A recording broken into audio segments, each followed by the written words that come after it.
All right, how's it going today, guys? We are going to be looking at processing tantalite to get tantalum today. Now, you can get tantalite as an ore, or you can get it from coltan ore. There may be other byproducts that give off tantalite. I don't know of any offhand, but these will be your two main sources. If you're processing tantalite, you'll want to run it through your normal processing and get it to the dust. If you're doing the coltan, you will run it through its normal processes, which will give you columbite, tantalite, pyrolusite, ilmenite, and then more coltan. And then you will run that through the centrifuge or any other way you choose, which will give you more columbite, tantalite, pyrolusite, and coltan. And then that will give you the final coltan dust, which you will run through a centrifuge at 28 RU, which will give you columbite and tantalite.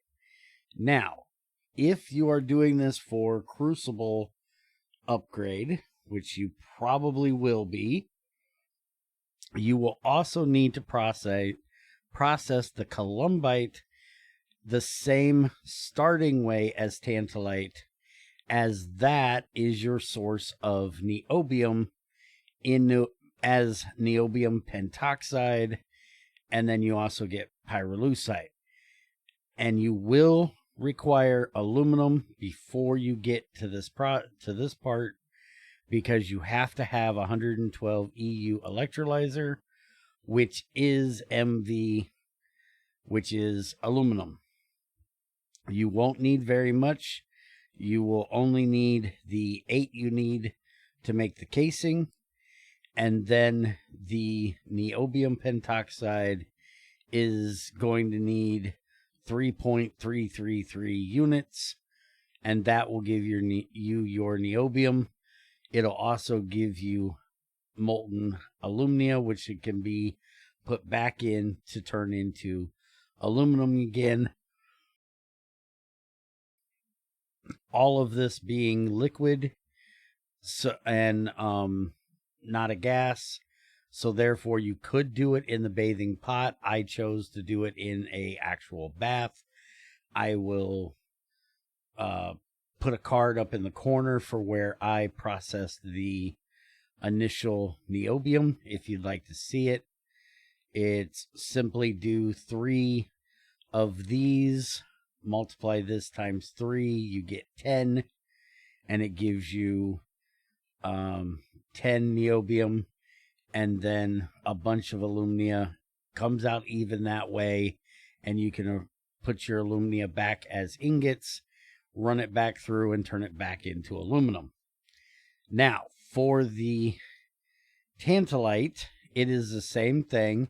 It has to be ran in an electrolyzer at 112, so you will need that setup. I will go and show you what I use for that setup here at the end of the video. But you will get tantalum pentoxide and pyrolusite out of your tantalite. And this is where you start doing it differently from the niobium. So, this is the setup that I use. I use this exact setup in the very beginning, minus all the redstoning stuff to automate it, except you will not have a smelter yet. You will need to use a crucible for that, and we will get to that in a second. So the first thing you'll need is a mixer. Now, before you get started with this, you will need to make hydrogen fluoride, which, if you have questions on how to do that, you can check the aluminum video, because you will need to make it for that. But it is a very simple recipe to make. Just throw fluorite of any color or the generified kind, 3 of them, 7 sulfuric acid, you get calcium sulfate and hydrogen fluoride. There's another way to get it. We'll get to that in a second.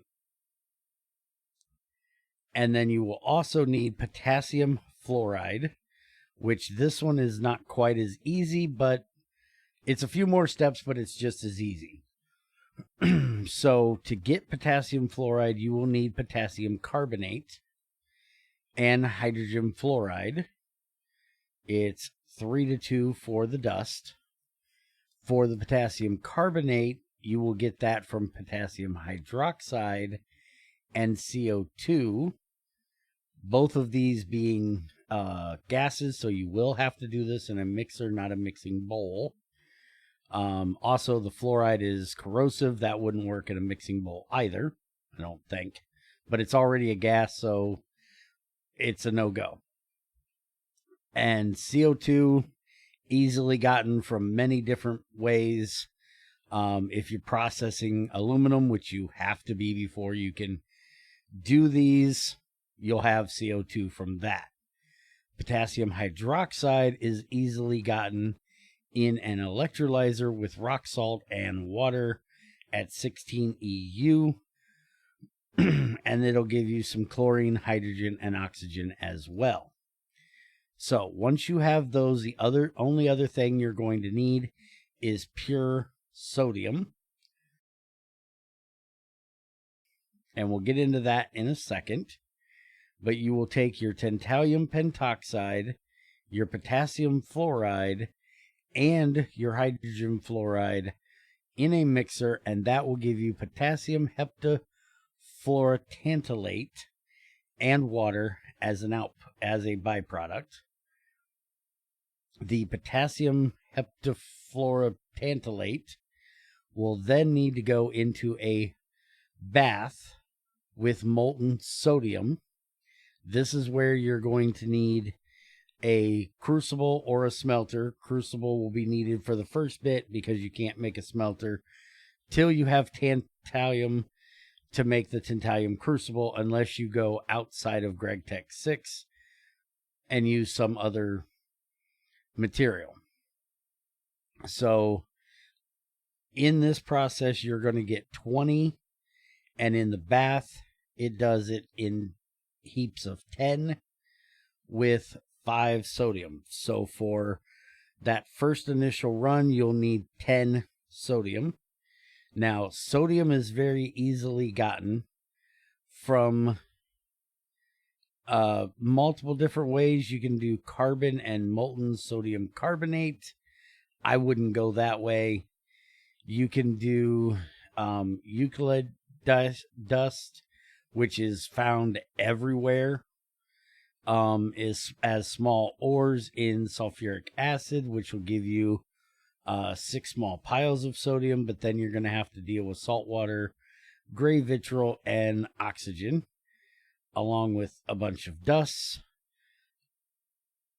There are a few ores that will give you sodium, like black fluorite is one, blue fluorite, glauconite is a really good way of getting it if you find one of those and feel the need to do it that way. The main way that I get it, though, is an electrolyzer with sodium hydroxide, because you should already have a electrolyzer set up at 42 or 44 is what it'll probably be. You can easily run water and salt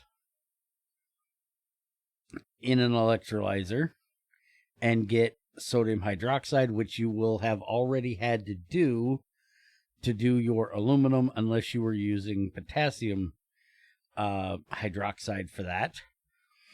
But then you just stick that into an electrolyzer at 42 EU, and it gives you your pure sodium with some oxygen and hydrogen.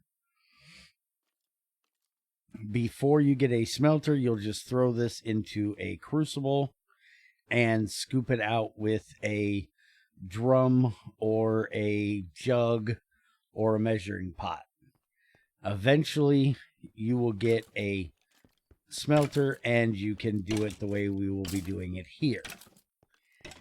So, ignoring the skeleton, once you get it ran through this process, then you are going to end up with needing to electrolyze. So if we go back to, and it'll be easier to go over here. So this will go into the mixer, make our potassium hepta hoop-de-doop-de-doop. This will give us our sodium fluoride, our potassium fluoride, and this is actually where you get your tantalum gem. But then you need to process the sodium fluoride, and the potassium fluoride has to go right back into the mixer where it started. The sodium fluoride will go into an electrolyzer, which will give you a sodium dust and a fluorine. So that is processed in here. This green pipe is where the fluorine comes out, and that is coming back in here, which is mixing with hydrogen that is coming in through this pipe, and then that is going back out through this pipe, and I send it right on out to the tank outside, and then I have a pure tank of hydrogen fluoride, or pipe of hydrogen fluoride coming in. So your hydrogen fluoride is not lossy in here, it's lossless. You just have to loop it through all of the stuff. So the way I have this set up here is the tantalum pentoxide goes in here. It will run. That will come into the bath with the 10 sodium. As soon as it is done, it's not the quickest recipe. I have an auto shut off on here. That's what this little blue dot is. Powered by a diesel engine. When it gets done and it comes directly into here, by the way, the water output is right here, which is going outside to a tank that is being reused somewhere in the base. Mainly right now it's being used for sulfuric acid over here, but I will use it for other things. Then it will come into here, mix with, bathe in the sodium, give us those two things, which will come out this purple pipe here. This is where the sodium goes in. Our black bronze pipe will come over here. There is a filter right here that will only allow the sodium fluoride to go in, which means that the other part, which is the potassium fluoride, has to come over here. And then the sodium fluoride comes over here, gets smelted down, or the sodium, after it comes out of the sodium fluoride, goes in here, gets electrolyzed. Then the sodium comes out, drops into here, gets turned into a liquid, goes out through this pipe, and back into the bath. So it is just a closed loop between here, electrolyzer, smelter, and back. And then, like I said, the fluorite comes out over there, comes into the mixer, and it loops back through everything. Now, to explain how this setup is working here, I'm using a liquid gas because everything in here runs off of liquid. There was no reason to use a gas burning box because I would have to run gas all the way over here. So I used a liquid one. So I have a solar panel here, which if I pop this off and we put it up here, this right here is a accept. If I grab my crowbar here, you'll see this is an accept cover with an emit on the bottom and the back. These are both identical. They are just a cover that allows redstone signal to go through the block, accepted on this side, and output on this side.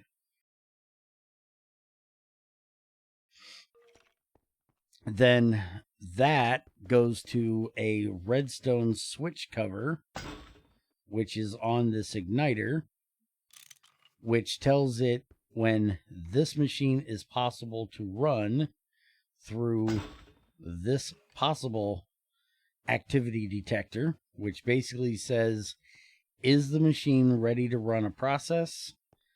If yes, redstone signal. If no, no redstone signal. So the solar panel is actually powering this because we have glass up above. And it is putting out a redstone signal here on the back, which is going down through that block and then out down here, which is also going into a block, inverting this torch, which is what controls the sticky piston that turns the smelter off when it is ready, when it's done running its process. So if I take this out and put it back in, it should restart the process. Sometimes it gets a little stuck because we took the power out of the solar panel, but you'll see it's definitely running the piston down below. We just have to wait for enough power to get into the igniter, and it'll kick on and tell it when to go. The electrolyzer here is done very similar to this. I will show you on this one. It's the exact same setup for all three of these electrolyzers. This here has the emit on the bottom. The accept is on the top. Possible sensor is on the bottom of the electrolyzer. And the redstone switch cover is on the engine, which means that when this electrolyzer has a possible recipe to run, it'll put out a redstone signal and turn on the engine. And when the process is done, it'll lose its redstone signal and tell the engine to stop, which is exactly the same thing that this one is doing. And that is how I have automated making tantalum. And you'll see I've got about a stack and a half there done already. I will be sending that off to be shredded down and go to my dust wall eventually, or you could turn it directly into ingots, whatever the case may be. And eventually I will put a input right here, a tank extend or a inventory extender here. That way I can also input the tantalum pentoxide without gumming up this pipe. I can show you over here on the titanium setup how that will look. So this here is an inventory and tank extender because I have a fluid coming in as well. But this allows the rutile to come in from there and go into here without gumming up this pipe.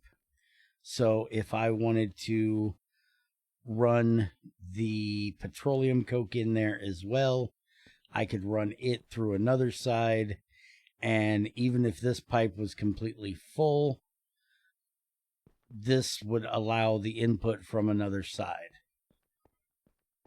Hopefully that explains it. If you have any questions, feel free to let me know. This was a quite complicated setup to get done. Took me quite a while to get it because, well, I had to get the smelter and I had to get enough aluminum to make all the covers, and I had to get circuits because a lot of the covers also take circuits. Have a good one, and I will see you next time.